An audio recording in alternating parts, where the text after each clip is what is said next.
I was just the maid. For 12 years, I scrubbed her floors, washed her dishes, and cleaned her toilet. She was a millionaire. I lived paycheck to paycheck. We weren't supposed to be friends. We weren't supposed to matter to each other. But at her funeral, when her real daughter, the one who barely visited, hugged me and whispered what her mother had always said about me, everything I thought I knew about my place in this world shattered. This is the story of Mrs. Eleanor Montgomery, and how a woman who could have treated me like I was invisible instead changed my entire life. Before I tell you what happened, I'd love to know, where in the world are you watching from? Drop your country in the comments below. And if you're new here, I share real stories about real people every week. Please consider subscribing. It really helps me continue bringing you these stories. Thank you so much. Now let me take you back to where it all began. My hands wouldn't stop shaking as I stood outside the iron gates of 1847 Riverside Drive.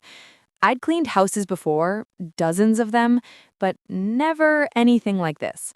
The Montgomery estate wasn't just a house. It was a statement. 3 stories of cream-colored stone with windows so tall they looked like they belonged in a cathedral, the kind of place where people like me usually entered through the back. I checked my phone. 7:58 a.m. The agency had been very clear. Mrs. Eleanor Montgomery expected punctuality.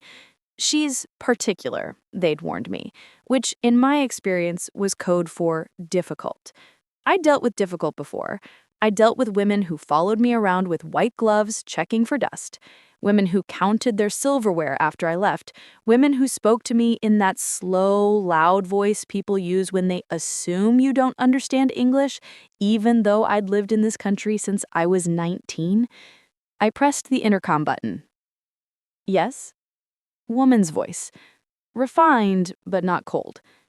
Mrs. Montgomery?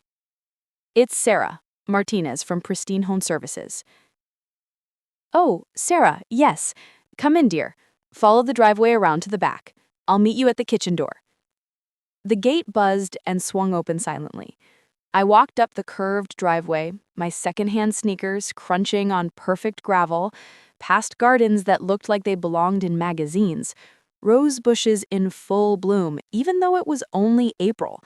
Someone was paying a fortune for this landscaping. The back of the house was just as impressive as the front. And there, standing in the doorway of what I assumed was the kitchen, was Mrs. Eleanor Montgomery herself. She wasn't what I expected. I'd pictured someone severe, hair pulled back tight, expensive but conservative clothes, that look of permanent dissatisfaction wealthy people sometimes wore like jewelry. Instead, Mrs. Eleanor looked soft. She was in her early 70s with silver hair that fell in gentle waves to her shoulders. She wore simple slacks and a lavender cardigan, and she was smiling at me like I was a guest, not the help. Sarah, you're right on time. I appreciate that. She stepped aside, gesturing me in. Please, come in. Would you like some coffee before we start? I hesitated in the doorway. In 12 years of cleaning houses, no one had ever offered me coffee before. Oh, that's very kind, but I can just get started if you'd like to show me. Nonsense. She was already moving toward a gleaming espresso machine that probably cost more than my car. Cream? Sugar? Just black is fine, thank you. I stood awkwardly by the door, my cleaning supplies bag hanging from my shoulder like a weight. Mrs. Eleanor handed me a delicate china cup, actual china, not a mug, and gestured to the breakfast nook by the window. Please, sit. Just for a moment. I want to explain what I need. I sat carefully on the cushioned bench, hyper-aware of my worn jeans against the expensive fabric. The kitchen was extraordinary, all white marble and stainless steel with copper pots hanging from a rack like art pieces. Everything gleamed. Honestly, it looked like no one had ever cooked here. I know the agency told you the basics, Mrs. Eleanor said, settling across from me with her own cup. But I want you to hear it from me. My husband passed away 3 years ago. Our daughter, Victoria, lives in New York. She's a lawyer, very busy, We don't see each other much." There was something in her voice when she said this, a tiny crack in the polish. The house is too big for me now, but I can't seem to leave it. Too many memories, you understand? I nodded, not sure if I was supposed to speak. I'm not looking for perfection, Sarah. I'm 72 years old, and I've learned that perfection is exhausting. She smiled at me over her coffee cup. I'm looking for someone reliable, someone kind, someone who won't treat my home like it's just another job. Does that sound like something you can do? There was something in her eyes, a loneliness I recognized. I'd seen it in my own mirror often enough, especially after my divorce, when I was raising Sophia alone and wondering if anyone saw me as more than just a single mother cleaning houses to survive. "Yes, ma'am," I said quietly. "I can do that." "Wonderful. And please, call me Eleanor. Ma'am makes me feel ancient." She stood up, energized now. "Let me show you around." The house tour took 45 minutes. 8 bedrooms, 6 bathrooms, a library with floor-to-ceiling books, a sitting room, a dining room that could seat 20, a home office, and that was just the main floors. The whole time Eleanor talked, not at me, but to me.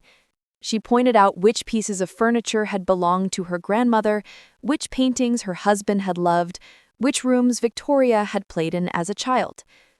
"This was her room," Eleanor said softly, opening a door on the second floor.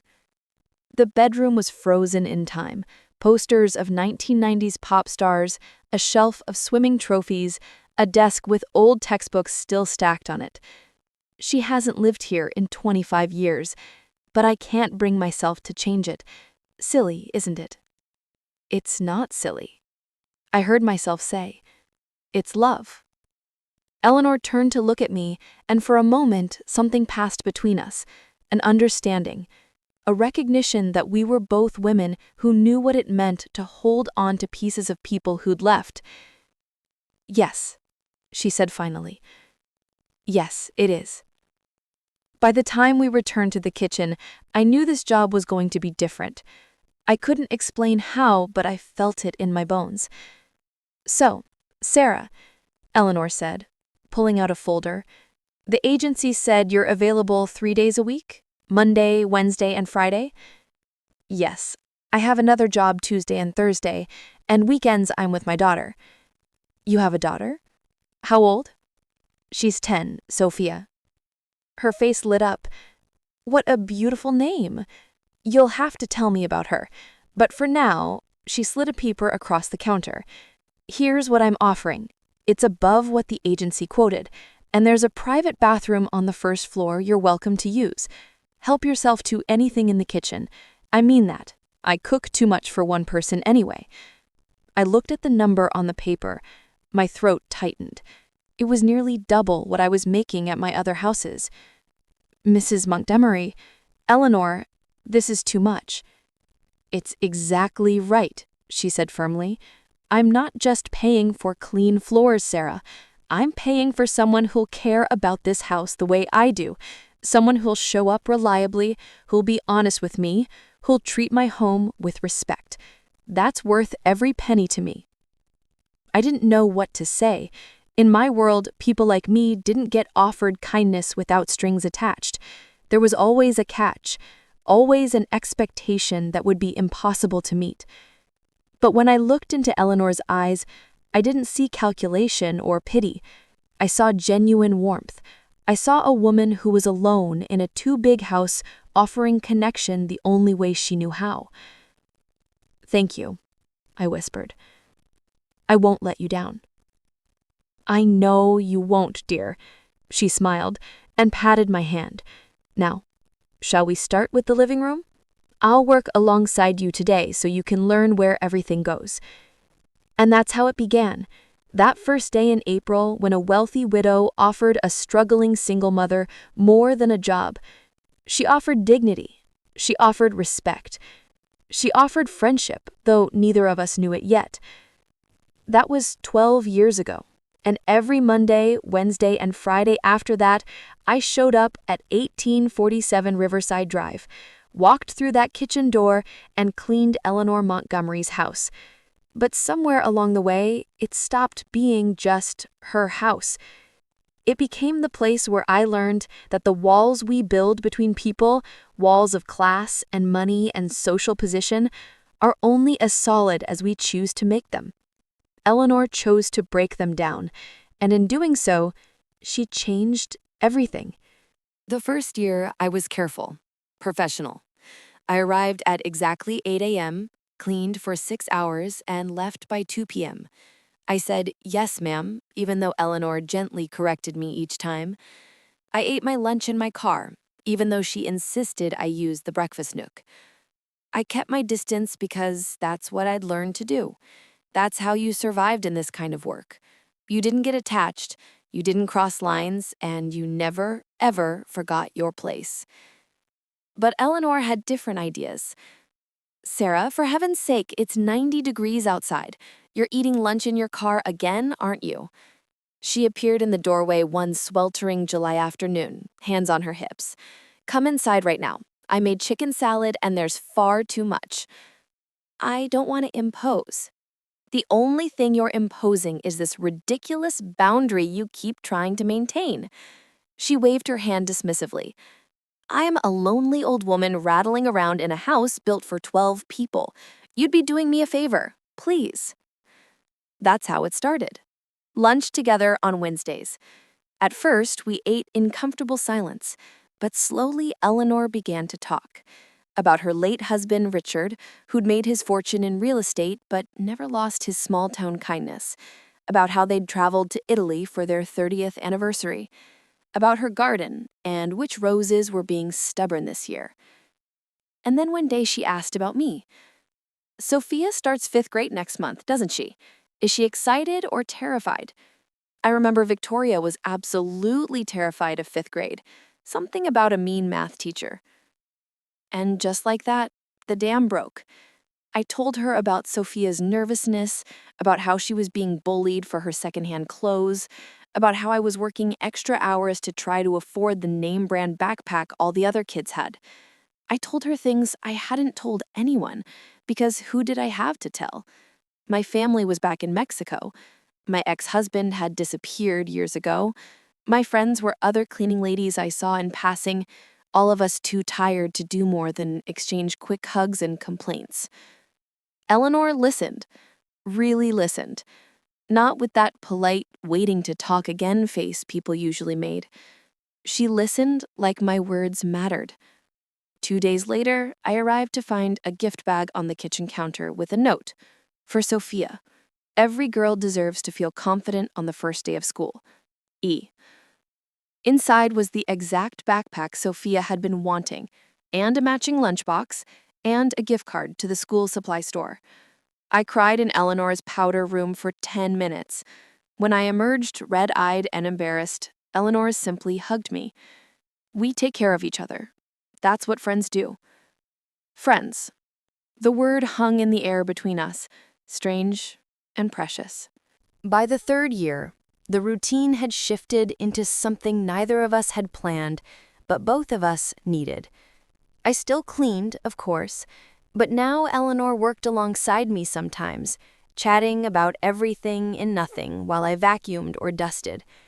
She'd tell me about the charity board meetings she attended, about her book club, bunch of gossips, every one of them, but I love them.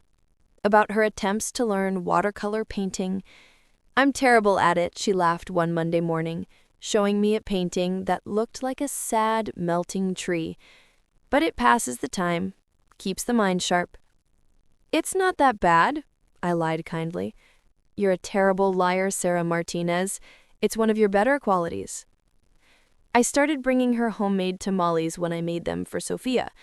She started accidentally buying too much at the grocery store and insisting I take the extras home. "This produce will just go bad," she'd say, loading my arms with fresh vegetables and expensive cuts of meat. "You'd be helping me avoid waste."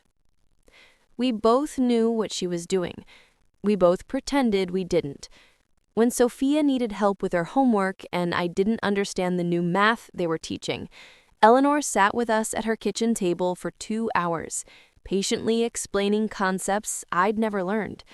When Eleanor's back went out and she couldn't reach her medication, I stayed 3 hours past my shift, making her dinner and ensuring she was comfortable. The lines blurred, employer and employee, rich and poor, old and young, white and Latina. What remained was simpler. 2 women, both lonely, both needing someone to see them. But there was always a shadow in the house, a presence that wasn't present. Victoria. Eleanor never said much about her daughter, but I learned to read the signs. The way Eleanor's face would fall when she checked her phone and found no messages. The way she'd mention, almost casually, Victoria's case went to trial this week, so she's very busy. The way she'd light up on the rare occasions Victoria called, then deflate after they hung up.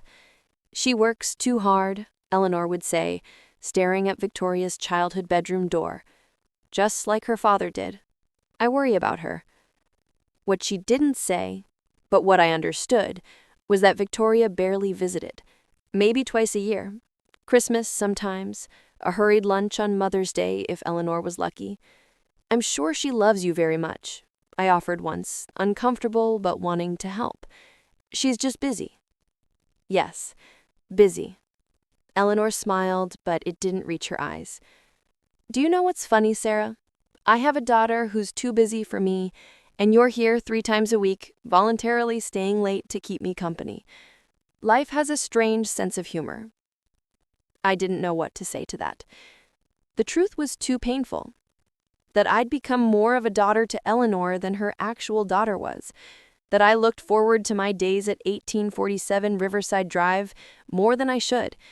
That when Sophia asked me about my day, I'd catch myself saying, Eleanor thinks, or Eleanor said, like she was family. Because somehow she had become family. By year 7, Eleanor had a key made for me, in case of emergencies. And also because you shouldn't have to wait outside if you arrive early. This is practically your home too. By year 9, she was coming to Sophia's school plays, sitting in the audience beside me, applauding louder than anyone else. By year 10, she'd told me where she kept her important documents, her medications, her lawyer's number. You're the only one I trust, she said simply. And by year 12, the last year, I realized something that should have been obvious all along. I didn't just work for Eleanor Montgomery. I loved her. Not like an employer. Like a mother. Like the mother I'd left behind in Mexico when I came to this country chasing the American dream. Like the family I'd been searching for in all the wrong places. She filled a hole in my heart I didn't know existed. And I, apparently, filled one in hers.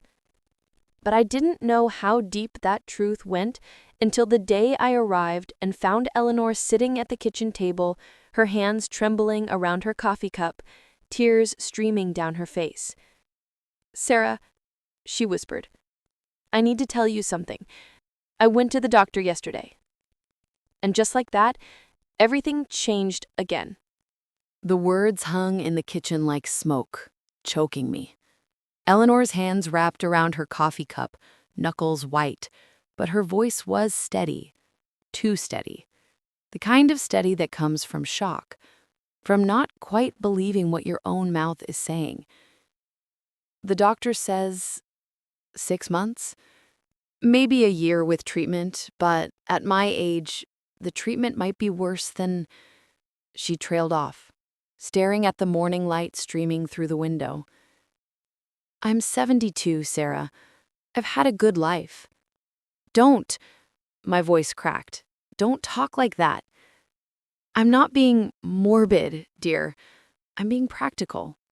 She reached across the table and squeezed my hand. And I need you to promise me something. Don't treat me like I'm dying.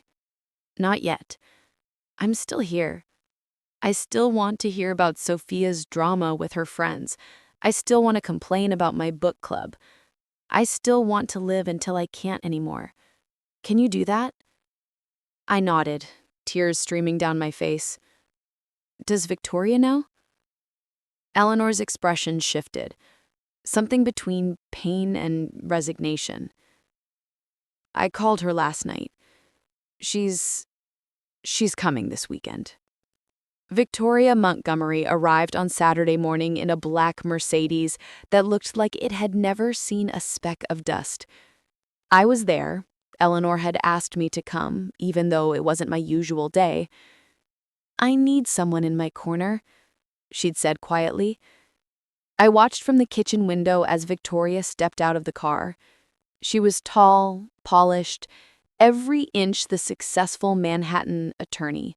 Designer suit, perfect hair, sunglasses that probably cost more than my monthly rent. She moved with the confidence of someone who'd spent her life winning arguments. She looked nothing like Eleanor, not in the ways that mattered. When Eleanor opened the door, Victoria hugged her mother briefly, efficiently, like checking an item off a list. "Mom, you look good."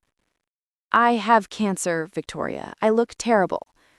But Eleanor was smiling, trying. "You know what I mean." Victoria stepped inside, her heels clicking on the marble floor. Her eyes swept the foyer and landed on me, standing awkwardly by the kitchen entrance. "Oh. Hello." "Victoria, this is Sarah, my housekeeper. She's—" "Nice to meet you," Victoria said, not unkindly but not warmly either. Her tone was the one I recognized from 1,000 other wealthy clients, polite but dismissive. I was furniture that could speak. "Sarah, could you give us some privacy?" Eleanor asked gently. "Make yourself comfortable in the library. I'll call you when we're done talking." I nodded and disappeared, but not before I caught Victoria's expression, surprised that her mother had to dismiss me, as if she had expected me to know my place automatically. From the library, I couldn't hear their conversation clearly, just the rhythm of it. Victoria's voice, sharp and urgent. Eleanor's softer, placating. At one point, Victoria's voice rose. "You should have told me sooner," and Eleanor's response, too quiet to make out. An hour later, Eleanor found me in the library, her face exhausted. "I'm sorry about that, dear." "You don't have to apologize. I understand."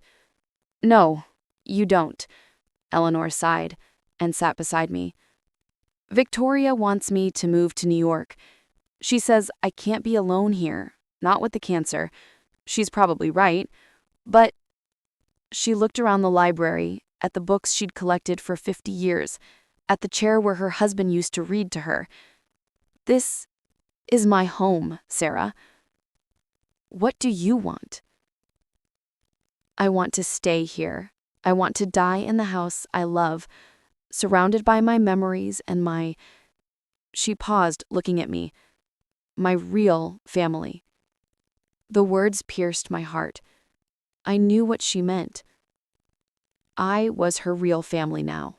Not Victoria. Me. Over the next few months, Victoria came and went. She'd fly in for a weekend, stay at a hotel downtown, visit her mother for a few hours, then leave again with promises to return soon. Each visit felt the same, efficient, dutiful, tinged with guilt but never quite breaking through to real connection. And I was caught in the middle. Victoria wasn't cruel. She wasn't even cold, exactly. She was just absent, present in body, but gone in spirit. Always checking her phone, taking calls from her office, one foot already out the door. She brought expensive gifts. Cashmere blankets, fancy teas, an iPad Eleanor didn't know how to use. Things that cost money, but not time. Eleanor never complained, but I saw the disappointment in her eyes every time Victoria checked her watch or cut a visit short. "She's trying," Eleanor would say after Victoria left. "She's just not good at this, never has been." What she didn't say, that watching your daughter treat your illness like an inconvenience, was breaking her heart all over again. One afternoon in November, I was helping Eleanor into bed for her afternoon rest. The cancer was stealing her energy, bit by bit. When she said something that still haunts me, "Sarah, can I tell you a secret?" "Of course." When Victoria was little, maybe 6 or 7, she fell off her bike and scraped her knee badly. She was crying, and I ran to her, but when I tried to hug her, she pushed me away. "I don't need you," she said. "I can do it myself." Eleanor's eyes were distant, remembering. And she did. She went inside, cleaned the wound, put on a bandage, all by herself. Richard thought it was remarkable, our independent little girl. But I remember thinking, she doesn't need me. My own daughter doesn't need me. Eleanor, I've spent 40 years watching her not need me. And now, when I'm dying, she still doesn't need me. She's handling it, efficiently, like everything else in her life. A tear slipped down Eleanor's cheek. Is it wrong that sometimes I wish she'd fall apart, just once, so I'd know I mattered? I held her hand, this woman who'd become my family, and I felt a surge of anger toward Victoria. How could she not see what she had? How could she waste these final months on phone calls and hotel rooms when her mother was right here, dying, desperate for connection? "You matter," I whispered fiercely. "You matter so much, Eleanor. To me, to Sophia, you matter." "I know, dear." She smiled through her tears. "You've given me more love in 12 years than, well, let's just say I'm grateful for you. So grateful." That night, after I left, Victoria called Eleanor. I know because Eleanor told me the next Monday, her voice flat. Victoria asked if I've thought about hiring a nurse. She said it's getting to be too much for you, having to help me so much. She said I should have proper care. The implication was clear. I wasn't proper care. I was just the cleaning lady playing at being family. "What did you tell her?" I asked, trying to keep the hurt from my voice. Eleanor looked at me with fierce love. "I told her that I already have exactly the care I need, and that if she wants to help, she should visit more." She got very quiet after that. We both knew Victoria wouldn't visit more. She'd visit the same amount, just enough to ease her conscience, but not enough to truly be present. And so the months passed, with me at Eleanor's side every Monday, Wednesday, and Friday, and Victoria calling from New York, sending gifts, making plans she'd never keep. Until the day came when plans didn't matter. Eleanor fell on a Tuesday in March. I wasn't there. That fact still tears at me. That after 12 years of being there, I wasn't there for that moment. Victoria called me at 6 p.m. My phone never rang with her number, so when I saw it, my stomach dropped. "Sarah, it's Victoria. Mom fell this afternoon. She's in the hospital. St. Mary's, room 412. Is she... She's stable. But Sarah..."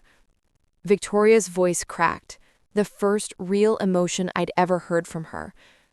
"The doctor says it's time. Maybe a week. Maybe less." I was in my car before we even hung up, Sophia beside me, both of us crying before we'd even left the driveway. Eleanor looked so small in that hospital bed. All the monitors and tubes made her seem like she was already disappearing, like the machines were stealing her piece by piece. But when she saw me, her eyes lit up. "There you are," she whispered. "I was asking for you." I took her hand, careful of the IV. "I'm here. I'm not going anywhere." Victoria stood by the window, arms crossed, watching us. I saw something flicker across her face. Was it jealousy? Regret? I couldn't tell. They released Eleanor 2 days later. Hospice care at home. That's what she wanted, what she'd always wanted. To die in her own house, in her own bed. Victoria took a leave of absence from work and moved into the house. And suddenly, after 12 years of it being just Eleanor and me, there were 3 of us, navigating those vast rooms, tiptoeing around each other, around the inevitable. I came every day now. Not to clean. Cleaning didn't matter anymore. I came to be with Eleanor, to read to her from her favorite books, to help her sip water when her hands shook, to sit beside her bed and tell her stories about Sophia, about the neighborhood, about anything that would make her smile. Victoria tried. I have to give her that. She sat with her mother, held her hand, apologized for not visiting more, but there was a stiffness to it, a formality, like she was following a script for how a daughter should act at her mother's deathbed, but didn't quite know how to make it real. One evening, Eleanor asked Victoria to give us a moment alone. After she left, Eleanor turned to me with urgent eyes. "Sarah, listen to me. In my desk, top drawer, there's an envelope with your name on it. After I'm gone, that's yours. Don't let anyone tell you otherwise. Promise me." "Eleanor, please, promise me." Her grip on my hand was surprisingly strong. "I promise." She relaxed back into her pillows. "I've never been good with words, not the important ones, but I need you to know these 12 years with you have been the happiest of my life. You've been more of a daughter to me than—" She stopped, glanced at the door. "You've been everything I needed, everything I didn't know I was missing." I was sobbing now, ugly crying, not caring how I looked. "You changed my life, Eleanor. You treated me like I mattered, like I was worth something. Because you are, dear girl. You always were." The last day was a Wednesday, my day. I'd been there since early morning, dozing in the chair beside her bed. Victoria was downstairs, making phone calls to relatives, to the funeral home, to lawyers. Practical things. Eleanor woke around 3 p.m. The afternoon light streamed through the windows, golden and warm, illuminating the bedroom we'd cleaned together hundreds of times. She looked at me and smiled. "Sarah, I'm here." "Sophia, tell her she's special. Tell her she can be anything. Tell her—" Eleanor's breathing was labored now. "Tell her I loved her, too. You both. You're my girls." "We love you." The words caught in my throat. "We love you so much." "I know." Her eyes were closing. "I know, dear. It's the only thing that made sense. You were. I know what I was to you, and you were that to me, too." She smiled one more time, such a peaceful smile. And then her hand relaxed in mine, and the monitors began their terrible final song. I don't remember screaming for Victoria. I don't remember the hospice nurse rushing in, checking for a pulse, shaking her head gently. I don't remember much except the feeling of the world tilting sideways, of losing someone I loved with an intensity that surprised even me. Eleanor Montgomery died at 3:47 p.m. on a Wednesday afternoon, with me holding her hand, and Victoria arriving just 30 seconds too late. Victoria stopped in the doorway, staring at her mother's still face, at me crying over her body, and something broke in her expression. She made a sound, a wounded animal sound, and collapsed against the doorframe. I wasn't here. I wasn't even here. And despite everything, despite the years of absence, the missed visits, the efficient love that never quite reached Eleanor's heart, I felt sorry for her, because she'd lost something she'd never quite had, and she knew it. We both did. The funeral was scheduled for the following Monday. I had no idea what was waiting for me there. I almost didn't go to the funeral. "You're just the housekeeper," I told myself that morning, staring at my reflection in my tiny bathroom mirror.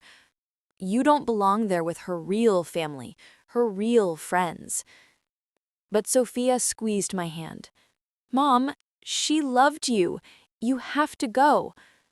So I went. wearing my only black dress, the one I'd bought at a discount store 5 years ago. I sat in the very back of the church, behind rows of Eleanor's wealthy friends in their designer mourning clothes. I watched them dab at their eyes with embroidered handkerchiefs, whispering about what a wonderful woman Eleanor had been, most of them having barely visited her in the last decade. The service was beautiful, elegant, everything Eleanor would have wanted. Victoria delivered the eulogy, her voice steady and professional, talking about her mother's charity work, her grace, her strength. She didn't mention that she'd barely been there. She didn't mention the loneliness Eleanor had lived with. She didn't mention me. I told myself it was fine. I told myself I didn't need recognition. I'd had something more valuable. I'd had Eleanor's love while she was alive.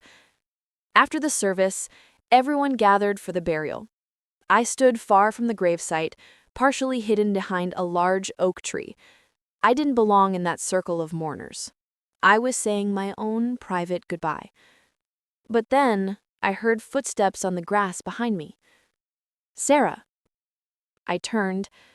Victoria stood there, her perfect composure finally cracking. Her eyes were red, her makeup smudged. She looked younger somehow, vulnerable in a way I'd never seen. "I'm sorry," I said quickly. "I didn't mean to intrude, I was just—" "No," Victoria shook her head. "No, I need to talk to you." She stepped closer, and then, surprising us both, I think, she pulled me into a hug. A real hug, not the brief, efficient embraces she'd given her mother.